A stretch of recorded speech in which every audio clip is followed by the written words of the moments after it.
Amables televidentes, bienvenidos a Matemágica, un programa de sensibilización en matemática e historia de la ciencia, original de San Rafael Televisión. Nosotros, antes de decir lo que iba a decir de nosotros, el saludo respetuoso, cordial y agradecidísimo al Estadero Yacutur en el kilómetro 6 de la vereda La Rápida, nuestro patrocinador durante 200 y algo de programas que llevamos, ¿cierto? Como 250 creo, más o menos.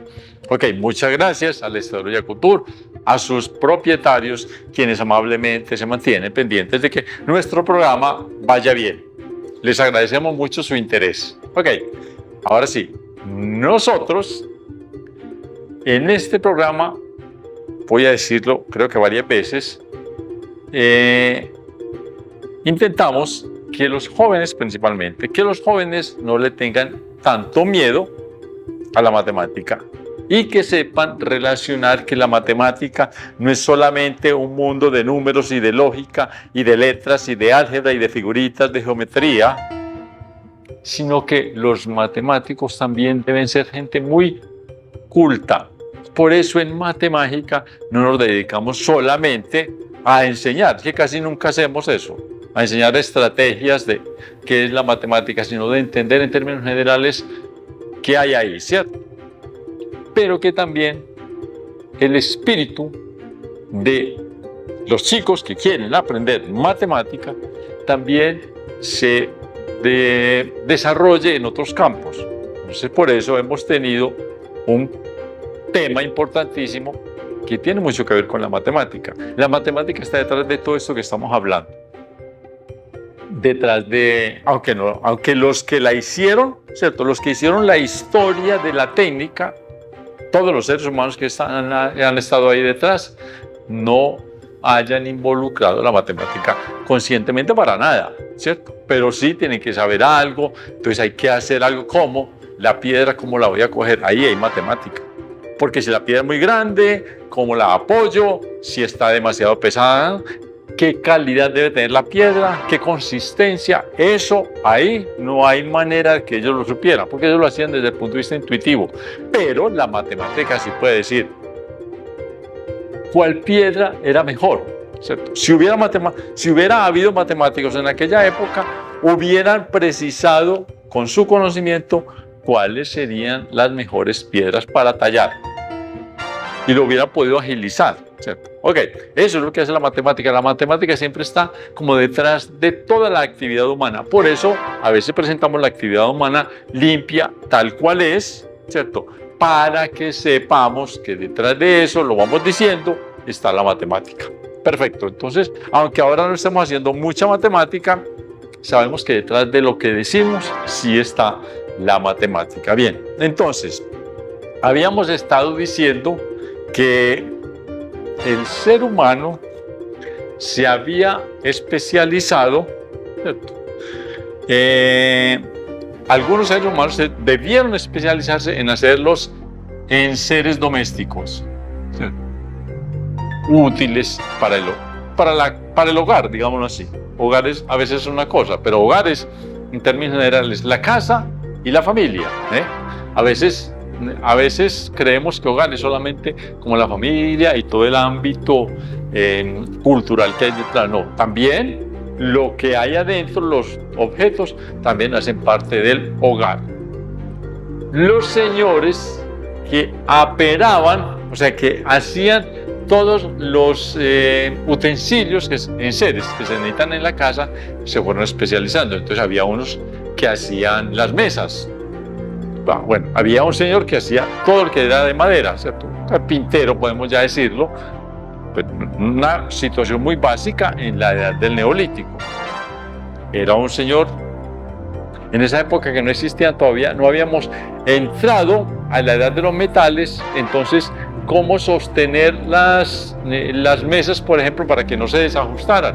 A ellos se idearon hacerle huecos a las tablas, ¿cierto? Y para las tablas del tendido encima, hacerle un huequito y otro huequito, digamos, a las patas encima,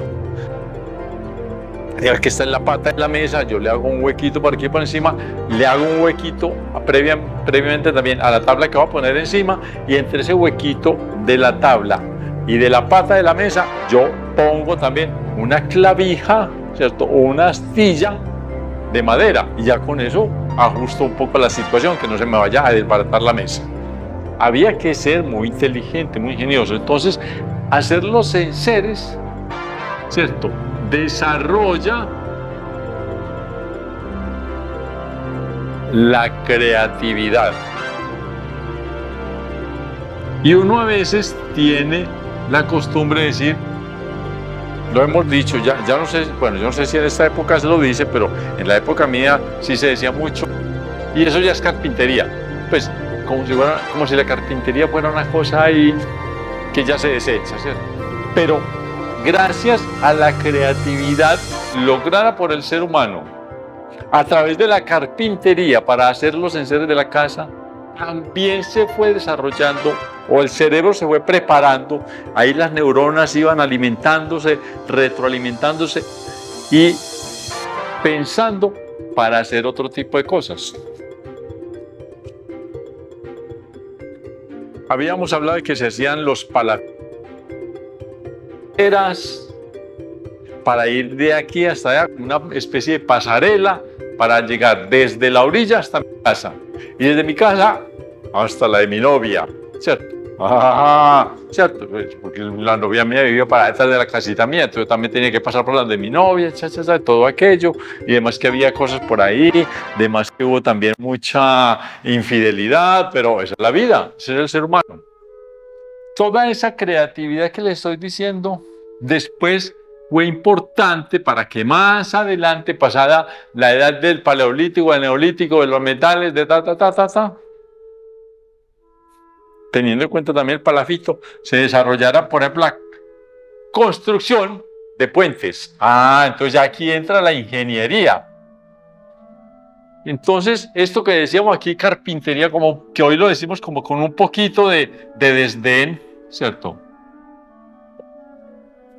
Fue muy necesario para que después las neuronas, ¿cierto?, ellas allá maquinaban bien la situación. Eso es muy difícil de definir porque las neuronas trabajan en un mundo microscópico. Las neuronas son un mundo microscópico, no lo vemos rápido, pero todo esto ayudó a que después existiera la ingeniería.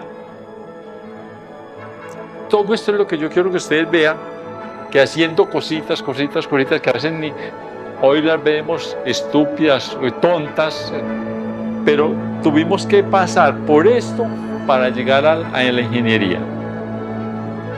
No les digo más por ahora, para que vean qué tan importantes son las revoluciones culturales, que a veces no somos conscientes de eso. Pero la revolución cultural es importante, porque además la revolución cultural nos ayuda a tener criterios, o sea, a pensar mejor. No solamente cómo hago yo el puente mejor, sino cómo puedo la sociedad hacerla mejor. Y hasta Jesucristo le ha metido el diente a una mejor vida social, ¿cierto? Porque no va a decir que es que eso es Oscar Giraldo, izquierdoso, tirapiedra, maldingo, revolucionario, guerrillero, que nunca lo vi. Yo nunca tiré piedra. Yo se les voy a contar esto. Yo estudiaba en el Liceo Antioqueño cuando era joven, y en el Liceo Antioqueño había mucho marxismo. Es el liceo donde uno pasaba muy fácil a la Universidad de Antioquia, y ahí yo tenía compañeros guerrilleros. Yo tuve compañeros guerrilleros, tirapiedras, aguerridos, que hacían discursos, que y a mí tratan de convencerme, y yo no fui capaz, porque yo soy cobarde, ¿cierto? Porque yo también me cuestiono mucho el marxismo, pero hay que tener criterio para eso, para decir sí o para decir no. Yo tuve criterio también, de verdad criterio, pensando para decir no, por aquí tampoco es, porque a través de esa cosa del marxismo llegamos al tal, lo que llaman comunismo, que nunca fue, pero el comunismo ruso, qué equivocación tan grande. La izquierda también se ha equivocado mucho, Se ha equivocado más, uno no sabe si la derecha o la izquierda. La derecha o la izquierda. Uno no sabe si la gente que piensa con ideas de izquierda o la gente que piensa con... No sabe cuál de los dos es peor. Así pasa. Entonces hay que tener criterio para eso. Entonces vamos a ver. Criterio, mejor forma de pensar. No solo en cómo hago yo las cosas, los objetos, los enseres que necesito, sino cómo se organiza mejor la sociedad. Para que no van a decir, repito, que Oscar Giraldo es un revolucionario tirapiedra marxista guerrillero. Les voy a enseñar de dónde viene el criterio, porque eso es necesario. Y hasta Jesucristo tuvo criterios para decir cómo vivir mejor. Y Sócrates, y Platón, y Aristóteles, y Descartes un poquito, ¿cierto? No mucho. Immanuel Kant, sí, mucho, un filósofo. Vamos entonces a ver cómo se desarrolla, cómo es más o menos de afán la historia, la genealogía del criterio. Ok. Entonces usted vive ya ¿en qué? Usted vive en comunidad. Ya no es usted solito contra cuatro peludos tratando de matar por ahí un ciervo, un reno, a ver cómo se lo come y cómo engaña a los otros amigos para quitarse usted con la piel y a él le da los cachos. Usted se queda con la piel, se viste y el otro muere de frío con cachos. Listo.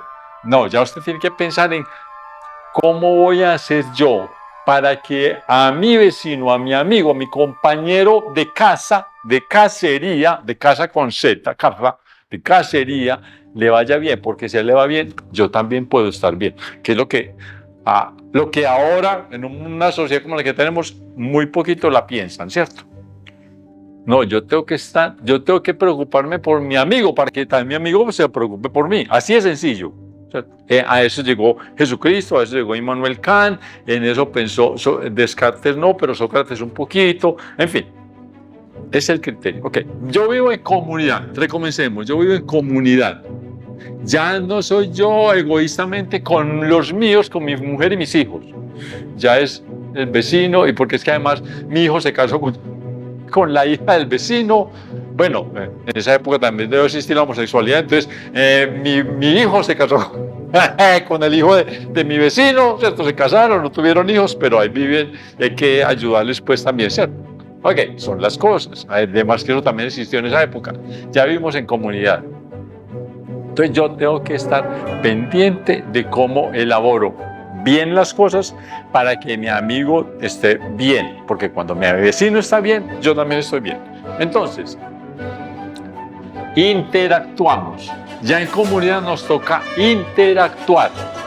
Ya es, mi vecino es parte de mi vida. Mi vecina es parte de mi vida. Mi otro vecino es parte de mi vida. Todos somos, entonces tenemos que interactuar para que las cosas no se nos desordenen y podamos vivir como con más tranquilidad. Entonces, interactuamos.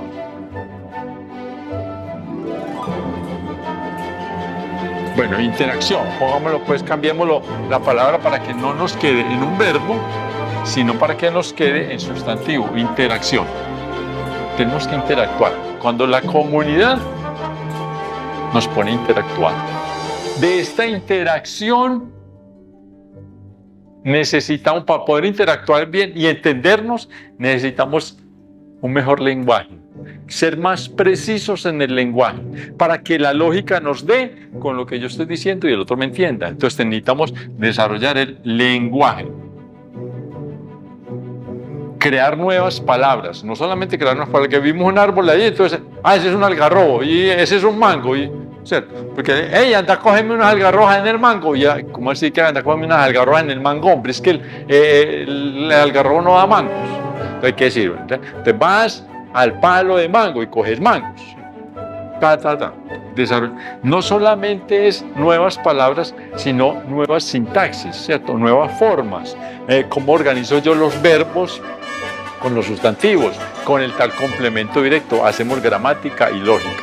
La gramática es importante, aunque ahora se diga que no, porque si no fuera por la gramática no existiría la lógica. Pues, o nos enredaríamos mucho, pero bien, eso es otro punto aparte, pero es desarrollar el lenguaje. La interacción nos pone a desarrollar el lenguaje. Y el lenguaje, ya lo acabamos de hablar aquí nos da un mejor criterio, ser más precisos, ¿cierto? Entonces, digamos, eso es el criterio, una mejor forma de logicar y de pensar. Yo con el criterio, que es lo que se nos está perdiendo ahora, porque como vivimos en un mundo donde todo se nos da, entonces yo no tengo criterio para nada, sino que lo que me diga YouTube, eso es, lo que me diga el colombiano, eso es, lo que me diga el Tiempo, eso es, lo que me diga el New York Times, eso es. Y yo interactúo con 3 o 4 personas, no importa si no tenemos criterio, lo que hacemos es reírnos. El criterio me permite a mí desarrollar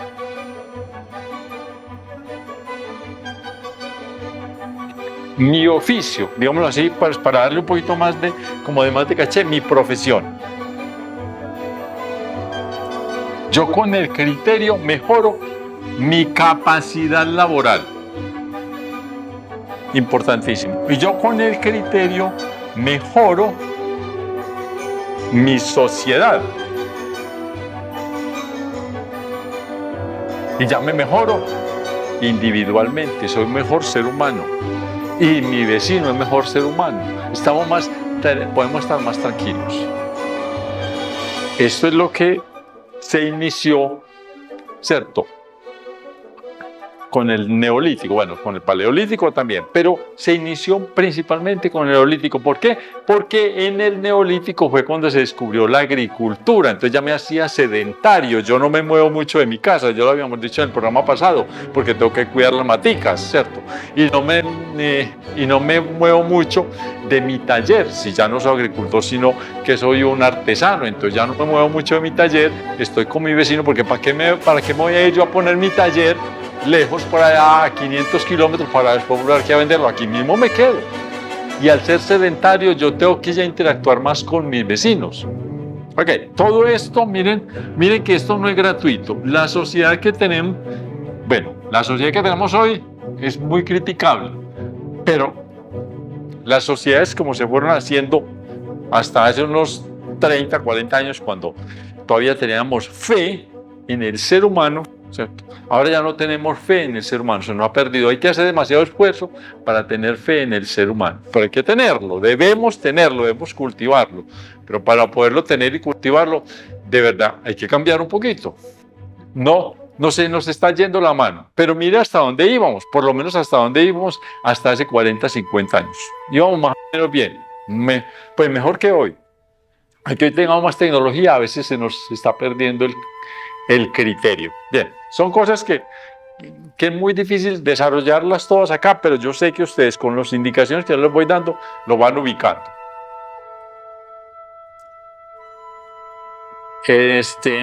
Listo, entonces. Estamos en el neolítico. Vamos a tratar de pasar el neolítico ya, ¿cierto? El neolítico hace parte, es un periodo, las edades, ¿cierto? Vamos a hablar de la edad de piedra. Para hacer un pequeño resumen, no vamos a decir que ya lo dijimos hace varias emisiones atrás, dimos las fechas, más o menos donde se ubicaban. Por el año 10.000 fue como el punto, en el año hace 12.000 años, hace 12.000 años más o menos, se puede decir, hubo cambio del paleolítico, se empezó el neolítico. Se puede decir, el neolítico empezó hace más o menos 12.000 años, listo. Entonces, paleolítico y neolítico. Este es un periodo, este es otro periodo. El periodo del paleolítico, el periodo del neolítico. A eso lo llamamos la edad de piedra, a esos dos periodos. Pero hubo otras edades, ¿cierto? Entonces está la edad de los metales, que es la que sigue. Después del neolítico, muy lentamente, en unos países en unas regiones se demoró más, en otras regiones se demoró menos, se pasó a la edad de los metales. Entonces aquí está, por ejemplo, vamos a poner solo 3. La edad del cobre, la edad del bronce, la edad del hierro. Listo. Y habrá más, pues, ¿cierto? Hay una que yo les voy a llamar la atención, aquí lo dijimos, yo recuerdo muy bien, porque nunca se ha hablado, nunca, no está en los grandes tratadistas, los grandes historiadores, nunca han hablado, y la otra vez, hace tiempos, cuando estábamos hablando de esto, yo lo dije un poco en broma, esta vez lo voy a decir muy en serio, muchachos, tengan en cuenta esto. De pronto acá en San Rafael, o en el Oriente Antioqueño, o en cualquier parte de donde nos escuchen, a algún tratadista se le ocurrirá. Yo de pronto no tengo tiempo de dedicármela a eso. De pronto puedo hacer una monografía, 10, 20 paginitas, para llamar la atención sobre esto, que es muy importante. Pero si alguien quiere coger este tema, les juro que es un golazo. Es un golazo. El que haga este trabajo es un golazo. No está. En los libros no está. Te lo muestran, te los enseñan, te lo indican, pero como parchecitos por allá, se habla de.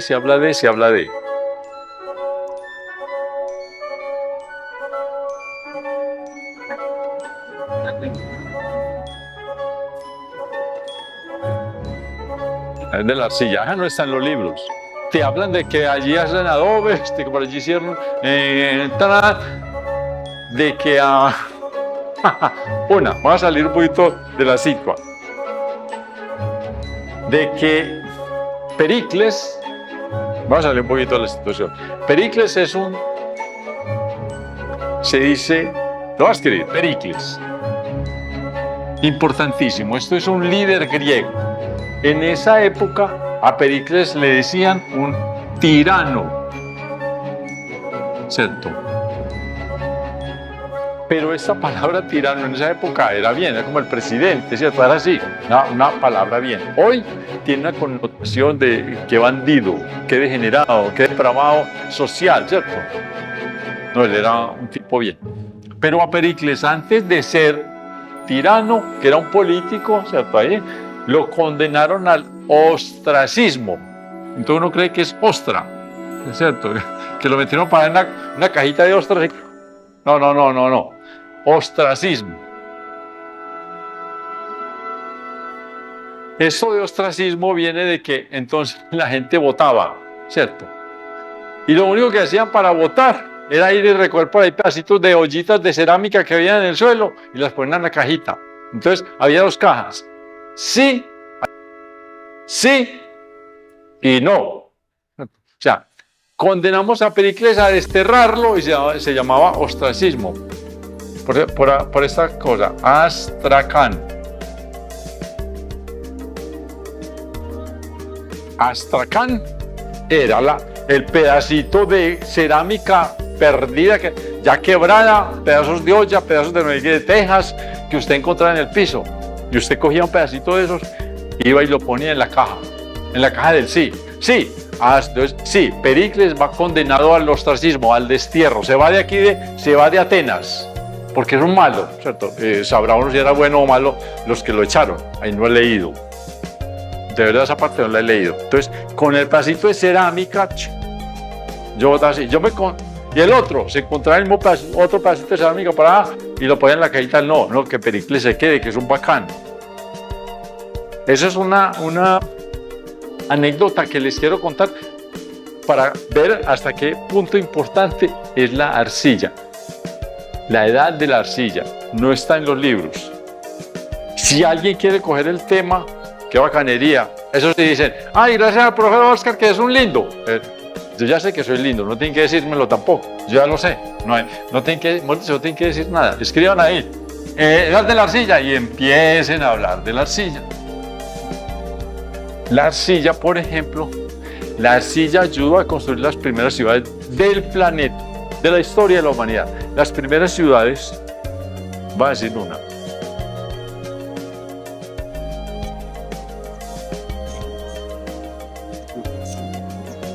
Esta fue como de las primeritas, esto en Turquía. Esto aquí tiene como un puntico, la C. Y yo creo que es porque quiere decir Satal, creo que es así, que se lee Satal Uyuk. Uno dice normalmente Katal Uyuk, listo. Eso en Turquía. TRQ. Listo. Había otra, Mohenjo-Daro, también importantísima. Esta Mohenjo-Daro, a esa yo no me acuerdo dónde quedaba. Se me olvidó. Vamos a escribir aquí. Mohenjo-Daro. Creo que eso era como por Persia, por la India. Creo que era la India. No. Creo. Vamos a poner aquí. India.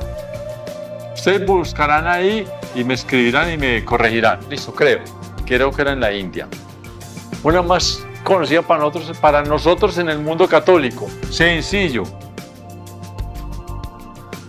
Estas tres ciudades importantísimas, estas importantísimas por el trabajo arqueológico que se puede hacer, esta importantísima por lo que nos cuenta la Biblia. Para nosotros en el mundo católico es importantísima por eso, porque Dios se metió allá y los condenó. Ustedes se van de acá, voy a entrar con mis amiguitos, los que sí me adoran, los israelitas, y ustedes jericoanos se van para la porra, y destruyeron esa ciudad. Eso era puro arcilla. Todavía hoy en el norte de África hay viviendas en arcilla. Yo creo que lo conté. Entonces, cuando llueve muy de vez en cuando, y de pronto llueve en el desierto, esos castillitos, esas bacaneadas viviendas, se deshacen y hay que volver a hacerlas. Bueno, para allá casi no llueve por fortuna, pero todavía se hace eso. La arcilla es muy importante. Hay un dispositivo que se coloca en los postes de energía eléctrica de las líneas, ¿cierto? Ustedes ya lo han visto.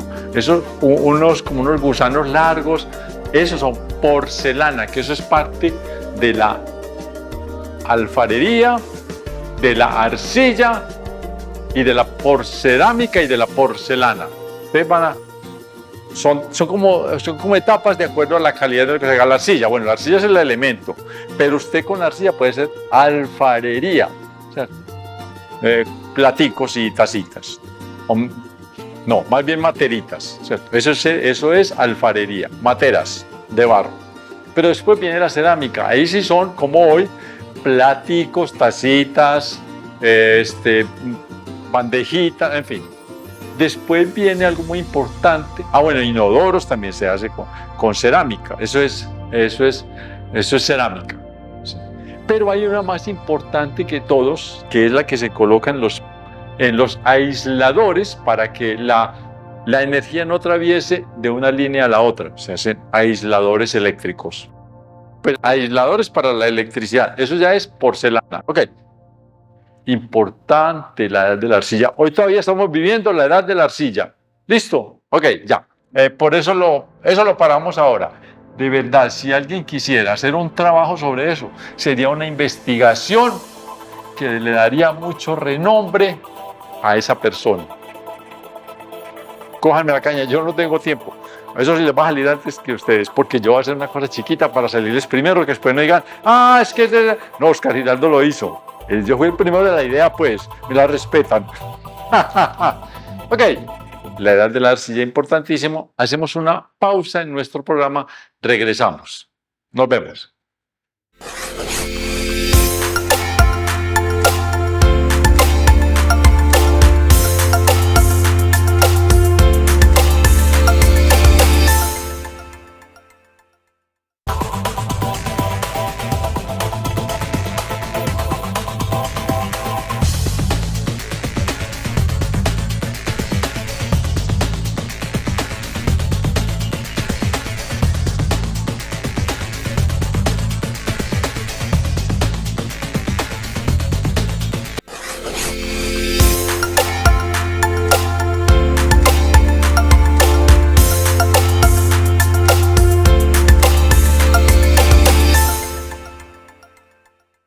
Amables televidentes, gracias por regresar a Mate Mágica, su programa.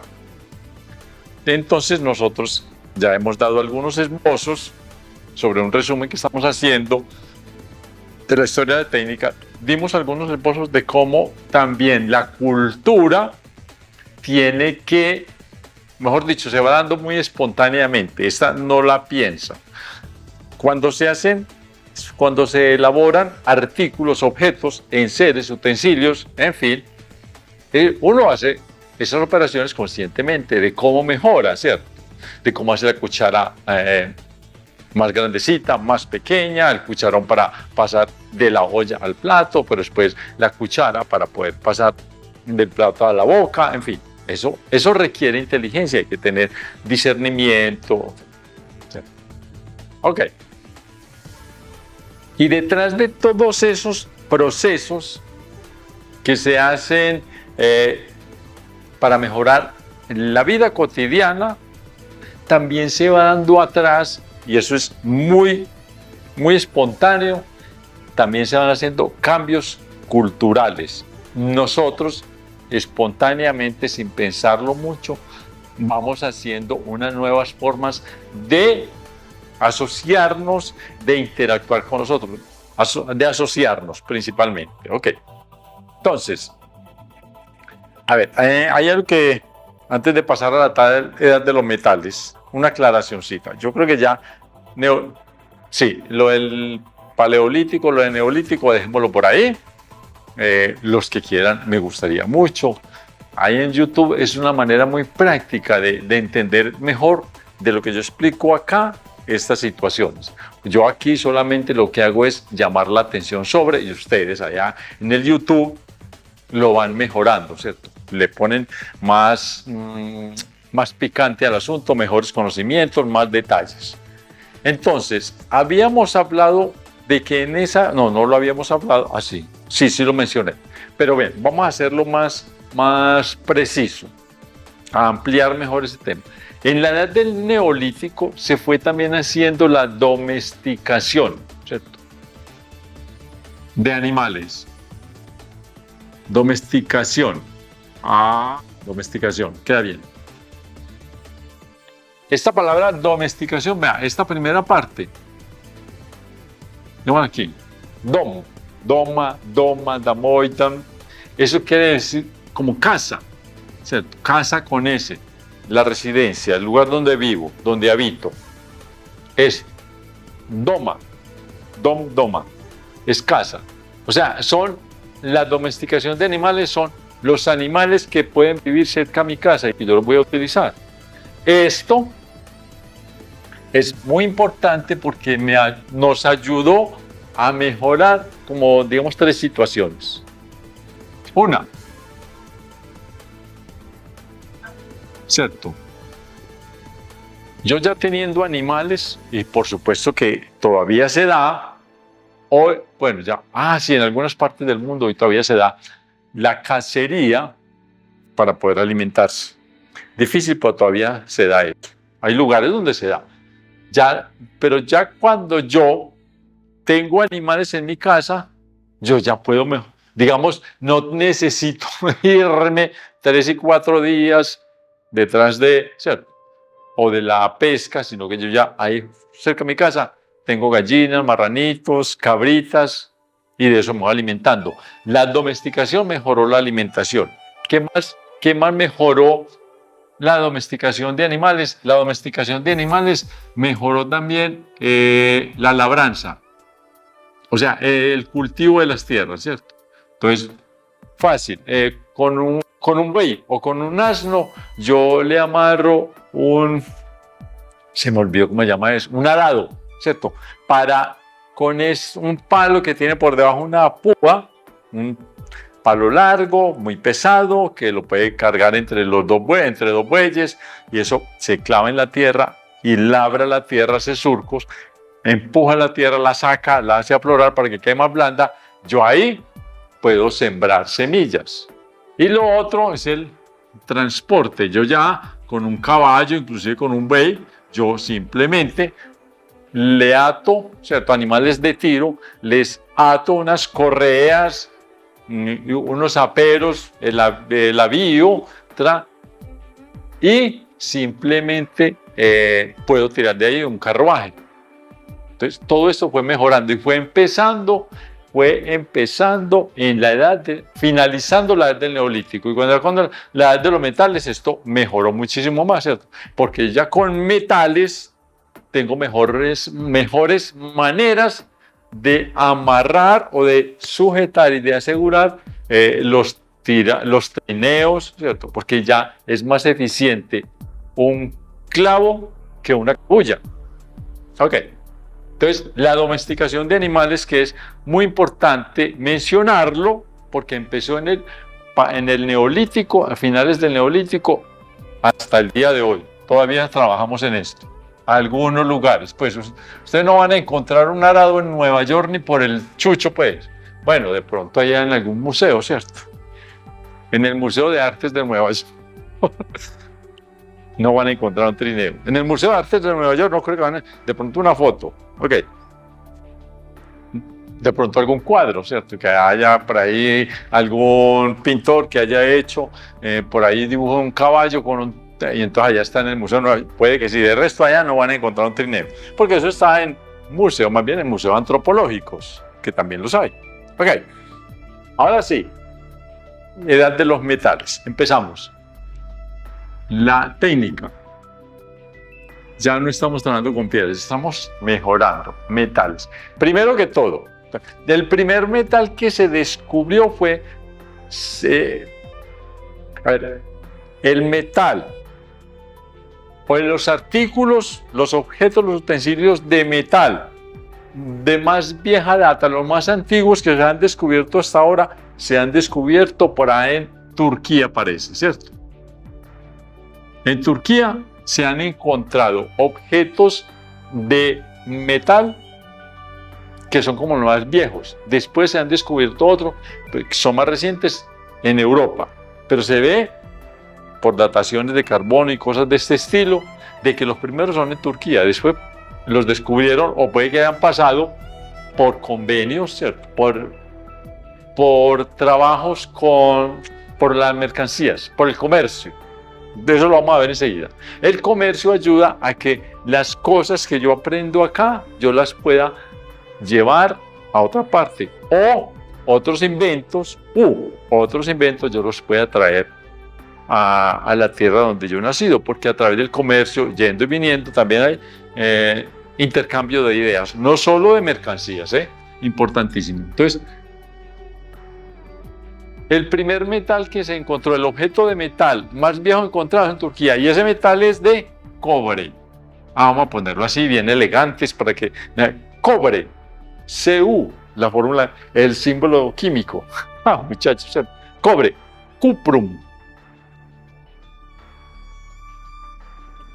Cuprum, cobre, y entonces le decimos el Cu, que es el símbolo químico, para que digan que aquí yo no sé si no hay números. Después negan aquí que yo no solamente sé de números, no, vea, yo también sé de los símbolos químicos, por lo menos del cobre ya me lo sé, ¿cierto? Ok. Pero hay dos tipos de objetos de cobre, ¿cierto? Hay unos que fueron cobres, uno se encuentra un pedacito de cobre, el cobre es un poquito, digamos, más blando que el hierro, por lo menos así. Yo también lo puedo trabajar cascándole con una piedra y aplanarlo y terminar haciéndole una figurita bonita como una flechita, ¿cierto? Eso se llama martillado, le estoy dando con un martillo. Eso nos cuenta como edad de los metales. Este proceso del martillado no está dentro de la edad de los metales. Pero también se han encontrado objetos de cobre, que esos sí son ya, ¿cierto? Siderúrgica, ya eso hay que... ¿Cómo es el proceso que llama eso? Qué pena, perdón, se me está olvidando la palabra fundición. Hay que meterlo en fuego.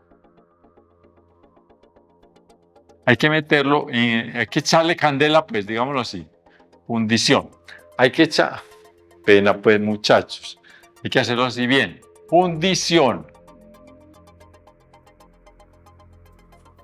Este no entra en la edad de los metales. Cuando es cobre martillado, que se hacen algunos objetos, aretas, eso no entra, porque se ve que es martillado, no. Para poder decir que está dentro de la edad de cobre, así sea objeto de cobre y es martillado, no está en la edad del cobre, en el periodo del cobre. La edad de los metales no entra. Tiene que ser fundición, o sea, que haya una tacita, un recipiente de cerámica, importante, muchachos, no lo echen en saco roto. la edad de la arcilla. De eso nadie ha hablado. Ahí tiene una tesis, un tema para una tesis bien bacana, los estudiantes de arqueología. Ya, listo, se me viene una idea.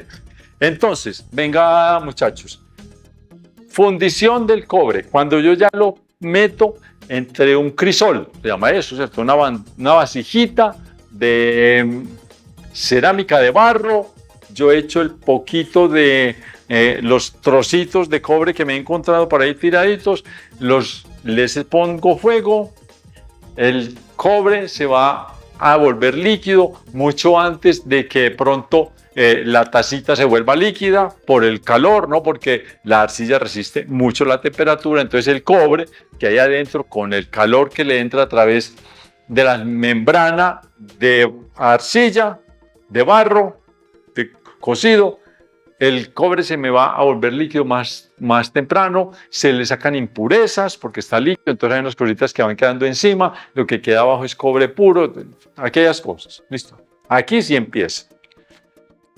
Eso, los primeros objetos que se han encontrado ya fundidos en cobre, los han encontrado en Turquía. Después se han encontrado otros objetos más adelante, que son de más, digamos que un poquito más actuales, tienen menos tiempo de fabricados, se han encontrado en Europa. Entonces acá también vuelve a haber, por allá en otro pueblo, yo ya sé porque he ido mucho, voy, vengo, ¿verdad? Hay otros objetos de cobre diferentes a los que hago yo, porque yo, por ejemplo, hago aretes, collarcitos para las chicas, porque como soy tan coqueto, me gusta esto, ¿cierto? Regaláselas a las peladitas para irlas conquistando. Pero allá hay un señor mucho más serio, mucho más ubicado, mucho más sensato, que no está pensando en las chicas, ¿cierto? En cómo ir a utilizarlas, sino que él sí es muy reservado, muy cuidadoso, muy circunspecto, y él lo que hace son cucharones, o hace, por ejemplo, unas vasijas bien bonitas, y entonces yo voy y le intercambio, y hacemos intercambio, ¿cierto? Intercambio de mercancías.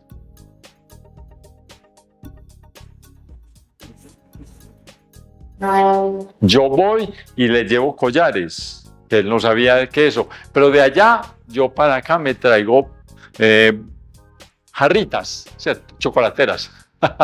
En esa época no existen las chocolateras porque en esa época allá no había chocolate. El cacao es americano, listo. Pero, por si había el té, entonces listo, ya se habían inventado el té y entonces ellos, inventar el té, no. Idear la forma de organizar el té, porque el té son hojas y yo las he hecho, las caliento en agua con una vasijita de cobre, listo.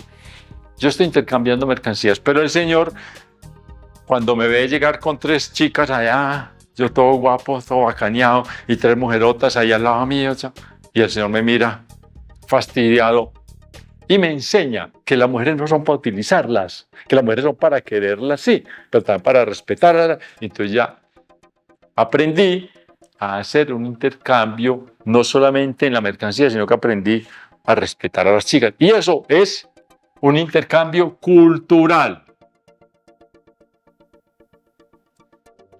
Que las mujeres son unos seres humanos que merecen respeto, el Señor me lo enseñó. Entonces yo aprendí, sí, claro, entonces yo ya también hago collarcitos, pero no los estoy regalando para seducirlas, sino que los estoy vendiendo, ya no soy un playboy. Ok, y si de pronto yo no le aprendí, sino que me volví más playboy todavía, y él también, entonces ya somos 2 playboys, también un intercambio cultural, pero porque es que también ser bandido es otra cultura, de pronto incultura, ¿cierto? Pero bueno, ojalá ese señor no aprenda a mí, pero ojalá yo sí aprenda de él. Ok, esto es un intercambio cultural, dicho de una manera ahí muy folclórica, una anécdota ahí inventada de afán, pero para que entendamos qué son los tales intercambios culturales, donde hay intercambio, esto es casi que un principio cultural, ¿cierto? Un principio de la cultura. Un principio de la teoría de la cultura. Yo no sé si existe, sí, debe existir teoría de la, claro, existe. Teoría de la cultura, claro que existe. Antropología. El primer principio de la teoría de la cultura, donde hay intercambio de mercancías, hay intercambio de ideas. Punto. Eso no me lo pueden quitar. Eso no lo dije yo. Ya lo saben todos los antropólogos. Ustedes lo acaban de... Ustedes ya también lo sabían, muchachos. Intercambio de mercancías. No le busquen. Mejor dicho, intercambio de mercancías significa, es el paso previo al intercambio de ideas. Punto. Entonces ahí es donde viene, y aquel señor allí, entonces adoran el gallo, adoran los gallos, el otro adora las vacas, y yo adoro a Alá. Entonces yo voy y le digo, no, es que es más importante Alá que tu maldita vaca, porque yo no sé si eso se puede hacer o si no se puede hacer, pero se ha hecho, no debería ser. Más importante Alá, y entonces hay un intercambio de espadas porque, ¿sí o no? Alá es lo mejor del mundo, toma maldito, y tú, en nombre de Alá yo maté a mi socio. Pero eso se dio, yo no sé, hay intercambio de ideas, ¿cierto? Intercambio de espadas. Y entonces vienen los hijos de mi ex socio, intercambian, me matan, me cosen a puñaladas, y ahí quedó toda la historia de la cultura, de la incultura. Pero es que también en la cultura y la incultura van ahí muy junticas. Oiga, estos ya son pues como payasadas mías, pero es que de verdad el mundo da para eso. Reírnos, sí, para no llorar, muchachos, para no llorar, digamos, para no llorar. Ok, entonces, amables televidentes, para hacer un redondeo final en nuestro programa de hoy, en nuestra emisión de hoy, hacemos un pequeño resumen. ¿Listo? Antes de despedirnos. Ok. En la edad de los metales, el primer metal que se trabajó fue el cobre. Pero ese cobre se trabajó también en una técnica de martillado, golpeado, ¿cierto? Y recortado. Ese no cuenta como edad de los metales. Para que sea edad de los metales hay que fundirlo, hay que hacer siderúrgica. Se llama así, siderúrgica. Es fundido. Entonces, el martillado no cuenta como edad de los metales. El cobre martillado no es edad de los metales. Es la fundición. Y los primeros de cobre que ya fueron fundidos se encontraron en Turquía.